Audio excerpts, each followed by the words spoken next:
Um dos argumentos que os críticos do Elon Musk têm usado é que em outros países ele seguiu a ordem judicial. A gente conversou isso previamente, quer dizer, ele tirou os perfis, né, do X em países como a Índia, a Turquia, né? Mas qual é a questão? Que lá existe a lei e lá ele está seguindo a lei daquele país, né? E aí, mesmo que ele não concorde, está escrito, e aí ele vai fazer aquilo. Agora, o argumento que do Musk para não cumprir a ordem aqui no Brasil, segundo ele, é que está indo contra a lei do Brasil e que ele não pode respeitar a lei do Brasil. Qual a sua avaliação sobre isso? Eu tenho preocupação com relação a essas interpretações, né? Primeiro porque aos olhos de quem? Essa é a grande pergunta. Aos olhos de quem? Falar, não, não, e olha, eu não estou defendendo o Supremo nem Elon Musk, hein? Fazendo uma análise crítica e imparcial. Quando a pessoa vem e fala assim, olha, essa decisão judicial, ela é ilegal, então não deve ser cumprida. Eu já recebi alguns comentários de seguidores nesse sentido. Mas aos olhos de quem? Aos olhos desse seguidor? Então, na verdade, pouco importa a nossa opinião se a gente interpreta que essa decisão é ilegal. Aos olhos do Elon Musk, ele interpreta, ele é estrangeiro, nem conhece a lei brasileira. Aos olhos de quem ele está falando que é ilegal?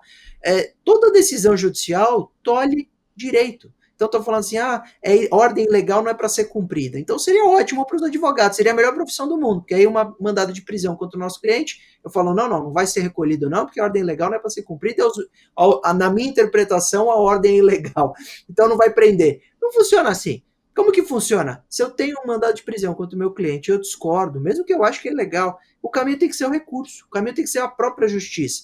E aí é interessante ver essa forma com que o Elon Musk age de acordo um pouco com a conveniência. Por isso que eu falo, ambos os poderes aqui conflitando, o Supremo, e eu comecei o papo a gente criticando o Supremo por várias posições que geram insegurança jurídica, mas o Elon Musk é um indivíduo passível de muitas críticas também, porque não é ele que tem que fazer a interpretação da legalidade de uma decisão judicial, porque ele nem conhece a justiça brasileira. Segunda coisa, ele é uma figura extremamente complicada e polêmica. Quando a Flávia vem e fala assim, ele cumpriu lá na Turquia, cumpriu na Índia, é amiguinho do Xi Jinping, lá na China, mesmo a plataforma sendo banida desde 2009, porque interessa. Ele é amigo do Xi Jinping porque tem lá a fábrica da Tesla, e ele vai cumprir as decisões e vai apoiar. Aqui no Brasil, interessa a ele essa polêmica.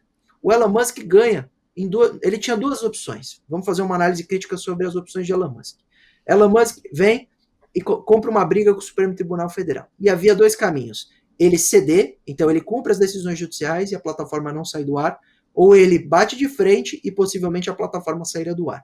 Qual é o prejuízo do Elon Musk nessa história? A plataforma sai do ar, ele financeiramente perde dinheiro com o exploit dos usuários. Ele é bilionário, dinheiro não falta.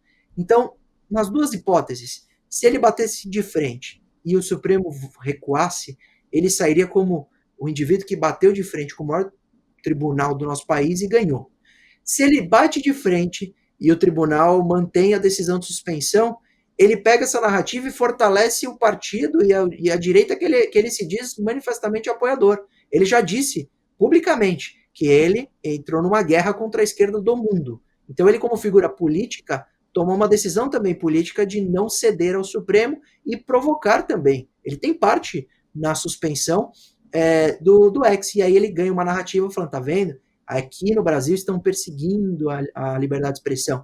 Só que defensor Elon Musk é da liberdade de expressão, sendo que ele age de maneira muito diferente nos outros países quando interessa. Então a gente tem que fazer uma análise crítica e imparcial para ver que Elon Musk também tem interesse no que está acontecendo. Tem interesse porque falam da plataforma dele, falam no nome dele, isso repercute no mundo inteiro, politicamente interessa, ele é o grande apoiador do Trump nessas eleições, inclusive tem cargo prometido lá. Então ele é de direita e vai defender essa narrativa também. Agora, que ele provocou o Supremo Tribunal Federal, não tem dúvida. Que ele descumpriu a decisão judicial de restabelecer a representação legal, também não tem dúvida. Agora, se é razoável do Supremo determinar a suspensão, se podia ter feito de outra forma, isso também é outra análise que a gente pode criticar o Supremo. Mas não dá para falar que isso é uma polarização de ou você defende o Supremo ou você defende o Elon Musk. Não funciona assim, não tem que ser assim, porque senão você vai estar engessado a passar pano para um dos lados.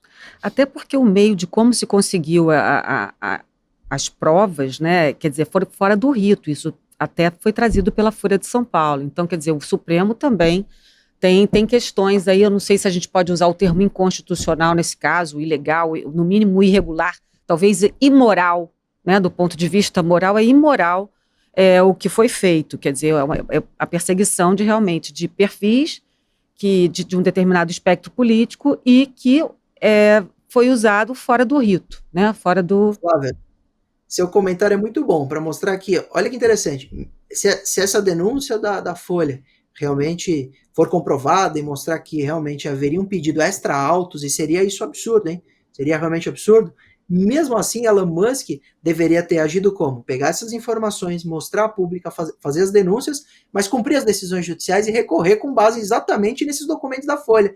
E aí teríamos com certeza, se fosse juridicamente comprovado, uma desmoralização do Supremo e daquele ministro que tomou essas decisões. Então, olha que interessante, que às vezes o Elon Musk não agiu também da melhor forma esperada para lidar com possíveis atos extra altos, ou como você bem disse, fora do previsto em lei. Então, a gente também precisa analisar isso para verificar que ambos os lados têm os seus erros graves e que a gente precisaria criticar a ambos.